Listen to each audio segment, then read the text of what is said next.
भारत में अगस्त सितंबर के महीने में एक त्यौहार होता है जिसे गणेश चतुर्थी कहते हैं। ये हाथी के चेहरे वाले भगवान हैं। वास्तव में उस चेहरे को हाथी का नहीं होना था, उसे एक गण का होना था। कहीं किसी कलाकार ने गलती कर दी और वो हाथी का चेहरा बन गया। It's called Ganapati, that means the chief of Ganas. उन्हें गणपति कहा जाता है, जिसका अर्थ है गणों के मुखिया।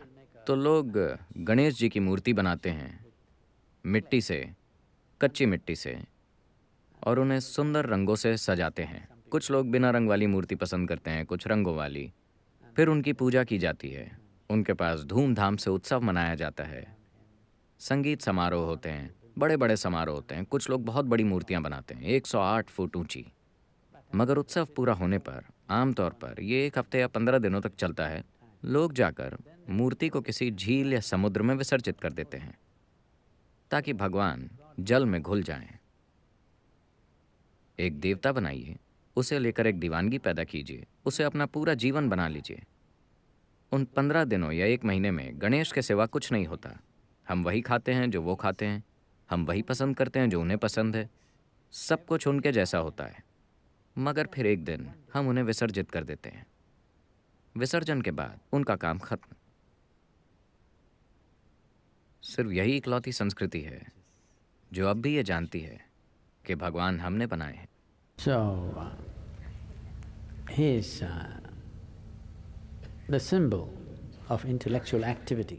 वो बौद्धिक सक्रियता के प्रतीक हैं, क्योंकि उन्होंने महान ग्रंथ लिखे, और जिस ऋषि ने बोल बोल कर ये ग्रंथ उनसे लिखवाए, गणेश ने उनके लिए ये चुनौती रखी कि उन्हें बोलते समय कभी भी रुकना नहीं है। उन्हें लगातार बोलना होगा और वो लगातार लिखेंगे। वो बोले, अगर आप रुके तो उसके बाद मैं नहीं लिखूंगा। ये ऋषि की परीक्षा थी कि वो जो बोल रहे हैं वो वाकई उनके अस्तित्व का स्रोत है या एक विद्वतापूर्ण चीज है जिसे वो अपने मन में गढ़ रहे हैं। तो गणेश ने कहा, अगर आप बिना रुके बोले तभी मैं लिखूंगा।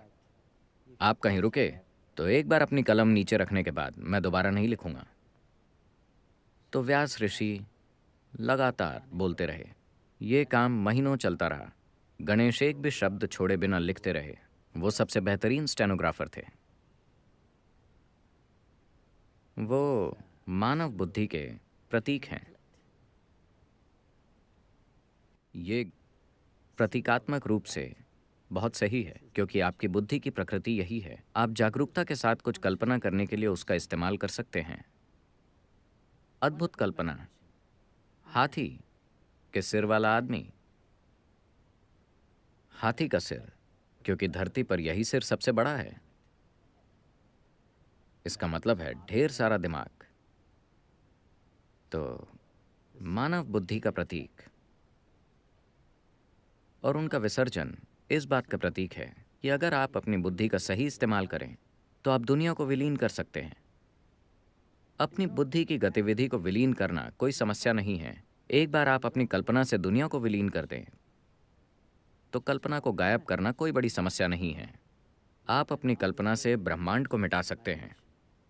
आपके अनुभव में ब्रह्मांड का अस्तित्व नहीं होगा अगर आप एक शक्तिशाली कल्पना करें। मगर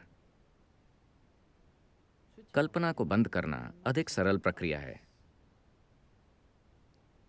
अगर कल्पना जागरूकता के साथ विकसित की गई है तो उसे बंद करना आसान है।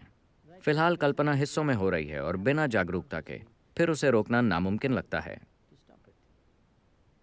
तो ये पूरा उत्सव इसका प्रतीक है कि हम उन्हें बनाते हैं, और आपको उनके आसपास होने वाले जश्न को देखना चाहिए। आमतौर पर उन्हें सार्वजनिक स्थानों पर रखा जाता है। निजी मूर्तियों को हर घर में रखा जाता है। इसके अलावा सड़कों में विशाल मूर्तियां रखी जाती हैं। कई सड़कें इन 15 से 30 दिनों के लिए बंद रहती हैं। ट्रैफिक रुक जाता है। वो सड़क के बीचों बीच विराजमान रहते हैं। उनके आसपास बड़े उत्सव, संगीत जैसी चीज़ें होती हैं। इस दौरान लोग उनके आसपास ही रहते हैं। मगर समय आने पर वो जाकर उन्हें विसर्जित कर देते हैं और हो गया, वो चले जाते हैं। अगले 1 साल कोई उनके बारे में नहीं सोचता। अगर आप अपनी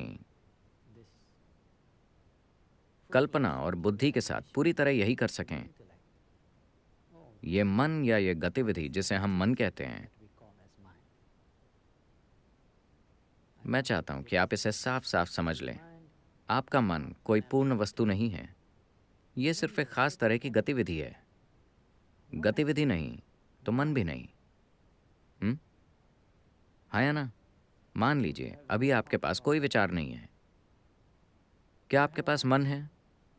ओह, मेरे पास मन है, मेरे पास मन नहीं है। हाँ, आपके पास है, क्योंकि ये एक विचार है। अगर विचार नहीं है तो मन जैसी कोई चीज नहीं है, क्योंकि ये एक तरह की गतिविधि है। Consciousness is capable of being here. चेतना बिना किसी गतिविधि की मदद के भी मौजूद हो सकती है। गतिविधि चेतना का निर्माण नहीं करती, चेतना गतिविधि का निर्माण करती है। मैं हाथ हिलाता हूं, हाथ मुझे नहीं हिलाता, मैं हाथ को हिलाता हूं। इसी तरह मैं अपने मन को चलाता हूं, इसका उल्टा नहीं। लेकिन अभी इसका उल्टा ही होने लगा है। आपके मन की प्रकृति ही आप बन गए हैं, है ना? आपका मन जितनी पागलपन की चीजें करता है वही आपका गुण बन गया है ना? अब इन भूमिकाओं को पलटना सबसे महत्वपूर्ण है, क्योंकि अगर आप अपने मन की प्रकृति को तय करें तो कुछ असाधारण हो सकता है।